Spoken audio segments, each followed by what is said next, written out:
Serbie est située au centre de la péninsule balkanique, un carrefour où les cultures et civilisations diverses se sont continuellement croisées. Il est important de souligner que la Serbie se trouve sur la 45e parallèle, le long de laquelle s'étendent les régions viticoles les plus réputées, comme le Piémont, la vallée du Rhône, Bordeaux ou l'Oregon. La production de vin a une tradition millénaire et toutes les cultures passées ont laissé une empreinte viticole.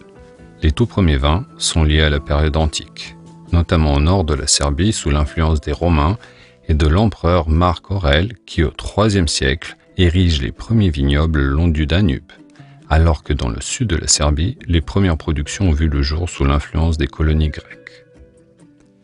Pendant le XIXe siècle, la Serbie exporte son vin partout en Europe et emporte plusieurs prix internationaux au concours de Paris, Londres et Bruxelles. Le vin était transporté par bateau jusqu'au port de Sète ou de Bordeaux pour être distribué par la suite un peu partout en Europe occidentale. Pendant le XXe siècle, la reconstruction des vignobles suite à la crise phylloxérique a apporté la viticulture contemporaine, les nouveaux cépages internationaux, une approche moderne dans la production du vin. La Yougoslavie se trouvait parmi les 10 plus gros producteurs au monde et le vin de la Serbie faisait un tiers de toute la production yougoslave.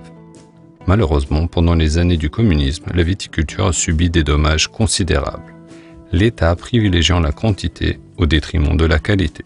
Fin XXe siècle, le monopole des producteurs d'État gigantesques s'estompe et ces grosses sociétés disparaissent du marché. Les surfaces sous la vigne ont rétréci à vue d'œil. Ces dernières 25 années, la viticulture connaît une véritable renaissance. De nombreux vignobles anciens ont été retrouvés et de nouveaux vignobles sont plantés sur toutes les régions de la Serbie. Aujourd'hui, plus de 80 000 familles sont engagées dans la production de raisins. Les superficies viticoles couvrent environ 22 000 hectares et continuent de s'étendre. Lorsque nous parlons de vin en Serbie aujourd'hui, c'est principalement la production de vins de qualité supérieure, à partir de caves familiales et de vignobles de caractère. La Serbie compte un peu moins de 400 établissements dans 22 régions viticoles. Grâce à sa position géographique favorable et son climat continental, le style des vins produits est équivalent en qualité aux pays de l'Europe occidentale.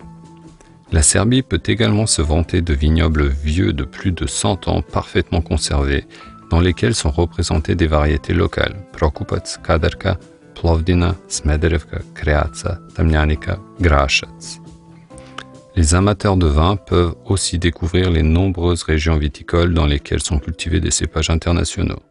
Par conséquent, en arrivant en Serbie, prêtez une attention particulière au Sauvignon blanc de Šumadija situé dans le centre du pays, au Cabernet Sauvignon de Negotin qui se trouve à l'est, au Grašac de Fruška Gora ou du Merlot de Niš au sud du pays. De l'histoire et de ces dernières années, la Serbie est devenue de plus en plus présente sur la scène viticole mondiale.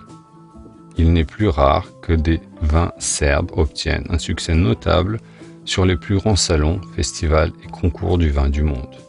Les délégations de vignerons serbes participent régulièrement depuis plus de 10 ans au Salon international Vinitec Sifel à Bordeaux. La région d'Oplenac, où se trouve la cave Aleksandrović, a toujours été connue pour la culture de la vigne et la production du vin, mais aussi pour son riche patrimoine historique. À seulement quelques kilomètres de la cave se trouve le mausolée de la dynastie Karađorđević, la cave royale et la villa de Karađorđe. Les portes de la cave Aleksandrović sont toujours ouvertes aux amateurs de vin du monde entier. L'œnotourisme devient un segment de plus en plus intéressant pour la cave Aleksandrović et nous continuerons à le développer dans ces directions. Nous avons planté 75 hectares de vignes, nous produisons quelques 300 000 bouteilles par an, exclusivement à partir de raisins de notre propre production, en fonction des conditions météorologiques. D'autre part, nous n'élargirons pas la superficie de la production, mais serons dédiés à augmenter la qualité, pour également orienter le développement de notre cave vers l'œnotourisme, car c'est, d'une certaine façon, une suite logique qui contribuera à la production comme au développement non seulement de la cave Aleksandrović, mais de toute la région vinicole de la Serbie centrale. La variété autochtone Prokupac est notre grand défi aujourd'hui. La première récolte de Prokupac de notre vignoble remonte à 2017. Nous avons dès la première année obtenu des résultats enviables et toute la quantité a été vendue très rapidement. Le projet de vin avec minimale intervention représente notre courage de nous libérer des influences de certains produits et d'essayer de produire des vins qui, depuis le moment de la récolte du raisin que la nature vous offre jusqu'à l'embouteillage, préservent la plénitude, la structure et le bouquet. Nous avons relevé le défi de produire du vin qui ne sera pas filtré, qui ne sera pas stabilisé et qui nous permettra de transformer dans un verre tout ce que la nature nous a donné en raisin. Ce sur quoi nous devons nous atteler et travailler tout particulièrement, c'est la formation du personnel, de jeunes vignerons et œnologues qui doivent absolument adopter ces dernières pratiques, maîtriser les équipements et les méthodes de production modernes, les mettre en œuvre ici, chez nous. Le vignoble et le terroir sont importants, certes, mais ce sont les ressources humaines qui sont les plus importantes. À l'heure actuelle, ces derniers constituent l'une des contraintes freinant le développement de la filière viticole, notamment dans la viticulture. Je tiens à... La maison Despotica est une jeune cave. La première récolte a eu lieu en 2011, portée sur la vague de la renaissance du secteur viticole serbe, lorsque de nombreux vignobles ont été créés. Cette vague dure toujours, et je m'en réjouis car la Serbie est un pays de viticulture traditionnelle et mérite ce statut qui n'a jamais été assez reconnu à l'étranger. L'idée de faire du vin est née en moi bien avant cela. L'année 2011 ne représente que la date de réalisation de mes rêves de longue date. J'aime les vins, je suis l'évolution du secteur au niveau mondial. Nous avons commencé grâce à un joli concours de circonstances. L'État a lancé des aides et subventionné la construction des vignobles, le terrain en Serbie est encore relativement bon marché, et comme mon métier principal était la construction, ce n'était pas un problème pour moi de bâtir la cave autour du vignoble, et lorsque toutes les conditions ont été remplies en 2011, nous avons par notre première récolte couronné les efforts de plusieurs années. L'idée même de la cave est née il y a très longtemps. Lui précédait le choix du terrain, le choix des variétés, des formes de culture, la préparation technologique, tout ce qui est nécessaire pour qu'un processus soit couronné par ce verre de vin qui finit devant les amateurs de notre vin à leur table. La région de Šumadija permet d'avoir d'excellents résultats pour les vins blancs et tout autant pour les vins rouges. Et elle est vraiment, depuis une dizaine d'années, un terrain où de nombreuses personnes venant des professions différentes investissent beaucoup d'argent, d'efforts et d'énergie pour construire de nouveaux vignobles.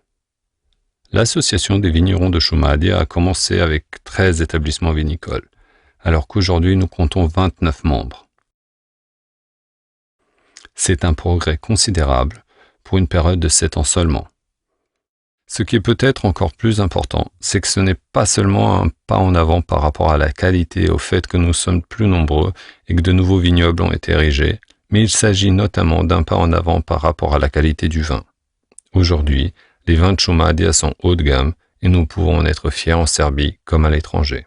Nous nous réjouissons toujours de nous rendre à Bordeaux, car avant d'être un lieu d'échange et de savoir-faire, c'est tout d'abord une bonne ambiance à vivre. Concrètement, le salon Vinitec permet aux vignerons et aux producteurs de vin d'acquérir de nouvelles connaissances et d'acheter des équipements nouveaux. Chez Radovanović, nous nous procurons une grande quantité de barriques auprès du tonnelier français Nadalier. Chaque année, nous ajoutons à notre cave quelques fûts. En ce qui concerne l'équipement proposé au salon, je citerai notre grand pressoir de chez Bûcher-Vasselin, ainsi que d'autres matériaux que nous achetons auprès de fabricants français d'équipements. La production de vin a commencé en 2008. Nous existons donc depuis 12 ans et nous sommes animés par le désir de produire du vin local avec l'empreinte du terroir et du climat de Negotin à l'extrême est du pays, dans une région très prometteuse, regardant la qualité des raisins. Nous avons lancé la production à partir de zéro, et 12 ans plus tard, nous avons réussi à atteindre une production de environ 100 000 litres sur 20 hectares de nos propres vignobles avec 8 cépages différents. Nous considérons les cépages autochtones de 2 points de vue. D'une part, nous avons la géographie dans un sens étroit, qui comprend uniquement les variétés cultivées ici à travers l'histoire des siècles précédents, et d'autre part, il s'agit des variétés qui ne sont pas de cette région, de ce terroir, mais qui s'y sont très bien adaptés, à savoir qu'ils donnent d'excellents résultats dans ce climat. Au niveau local, les cépages comme la Tamjanica noire ou Začinka sont 2 variétés très locales liées exclusivement à la région de Negotin, puis la Bagrina en tant que cépage blanc. Il existe en plus des variétés qui ont été cultivées dans le passé, redynamisées aujourd'hui, telles que la Kadarka, qu'ici nous appelons par son nom ancien, Četereška, Četereška, Četereška, Četereška, Četereška, Četereška, Četereška, Četereška, Četereška, Četereška, Četereška, Četereška, Četereška, Et enfin, Prokupac, en tant que variété entièrement serbe. Dans ce sens, nous prévoyons des projets de développement. Nous avons déjà lancé Bagrina et bénéficions de certains résultats et d'une certaine demande du marché. Mais préparons également notre nouveau vin qui unit Prokupac, Začinka et Kadarka. Miroslav Kovačević, propriétaire de la cave Kovačević. Au fur et à mesure que j'ai commencé à vivre dans la nature, j'ai décidé de me consacrer à la production biologique et d'en faire ma vie. Cette année, nous terminons la salle de dégustation avec un showroom et la vente de souvenirs de nos produits locaux, où nous n'aurons que la production organique et biodynamique. Une nouvelle génération de vignerons, de producteurs de vin et propriétaires de caves est entrée en scène. La plupart d'entre eux sont éduqués, beaucoup sont là pour continuer la tradition, et certains se réjouissent de faire des essais et de suivre les tendances modernes. La cave Zmajevac, dans le village de Lipovac, est appelée le Dragon. La légende de cette région dit qu'à la source où le vignoble a été construit, ils ont placé sur le marché les variétés serbes autochtones, Prokupac et Tamjanica. Tamjanica est un vin somptueux, de couleur jaune paille, avec un reflet vert, avec un goût et arôme de muscat caractéristiques. Il se marie bien avec tous les types de viande, en particulier le barbecue et le poisson. La cave Artwine a été fondée sur le domaine familial de Grošnica, près de Kragujevac, au cœur de la Serbie et de la région Šumadija. Depuis la fondation, l'objectif a été la production des vins de haute qualité, qui peuvent rapprocher le meilleur de la Šumadija en normes mondiales. Petite production, sans compromis, se concentrant exclusivement sur la qualité et la création d'un style unique et reconnaissable, l'application des technologies de pointe, mais aussi la préservation de certaines valeurs traditionnelles, sont la voie et le seul objectif acceptable pour le propriétaire de la cave, Saša Novaković.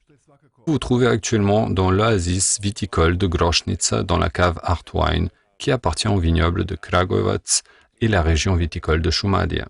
La cave a été fondée en 2011 en tant que petite cave viticole et nous essaierons de la maintenir ainsi. Tout notre concept est axé sur la meilleure qualité et le moins de production possible. La qualité est une condition sine qua non. Nous produisons 3, au maximum 4 étiquettes. Tri Oraha est une coopérative de la famille Stjepanović, dans laquelle sont élaborés des vins uniques. Ce projet a commencé avec la construction de vignobles près du village de Crnomasnica sur la rive droite de la rivière Timok dans la partie orientale de la Serbie. Le vignoble Tri Oraha a été construit comme un ensemble divisé par une profonde vallée dans laquelle poussent 3 grands noyers, devenus symboles de la cave. Le terrain est en pente, légèrement arrondi, exposé au sud, constamment ensoleillé et aéré. Une étude du terrain à l'intersection de la pente par un institut international a indiqué que les strates de terre glaise noire, au calcaire de différentes couleurs, montrent la richesse de différents minéraux et oligo-éléments nécessaires à la culture de raisins de haute qualité. Aujourd'hui, dans la cave Tri Oraha, dominent des variétés internationales, telles que le Cabernet Sauvignon, le Merlot et le Cabernet Franc. Le vieillissement du vin pendant plusieurs années dans des fûts de chêne entièrement neufs est le principe fondamental de la production. Une nouvelle production et une plus grande capacité permettent que chaque année, la récolte soit transposée dans des fûts de chêne entièrement neufs de 225 et 250 litres. Chaque récolte est vieillie et élevée pendant au moins 5 ans. Après cette période, elle est mise en bouteille et laissée au repos pendant une année supplémentaire. Une quantité sélectionnée de chaque récolte est laissée en vieillissement pendant 10 ans, ce qui permet d'explorer pleinement l'idée d'un vieillissement du vin à long terme dans le nouveau chêne. Aujourd'hui, la cave Tri Oraha est probablement la seule où vous pouvez voir et déguster verticalement le vin en barrique d'il y a 10 ans. Les connaisseurs et amateurs de vin avec nos amis créatifs ont eu une occasion unique d'assembler des Cabernet Sauvignon, des Merlots et Cabernet Franc à l'âge, au goût et aux proportions différentes. Le coupage unique 500 a été élaboré à partir d'échantillons de 500 fûts en sous-sol de différents millésimes et vieilli pendant 1 à 8 ans. C'est une étonnante combinaison de fraîcheur des millésimes récents et de maturité de vins âgés élaborés en série limitée à 500 bouteilles.